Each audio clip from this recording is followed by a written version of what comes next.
ময়মনসিংহের ভালুকায় court building মাঠে কর্মীসভা অনুষ্ঠিত হয়।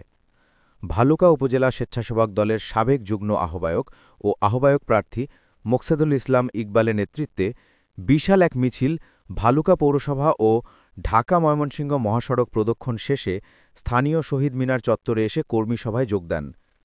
উপজেলার বিভিন্ন ইউনিয়ন থেকে খণ্ড খণ্ড মিছিল নিয়ে স্থানীয় শহীদ মিনার চত্বরে স্বেচ্ছাসেবক দলের আয়োজিত কর্মীসভায় যোগদান করেন।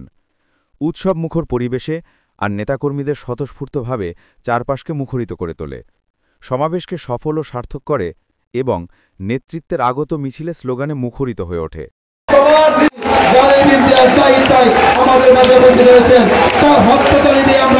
সুশৃঙ্খল সংগঠন এই স্বেচ্ছাসেবক দলের হাত ধরে বাংলাদেশ জাতীয়তাবাদী দল একদিন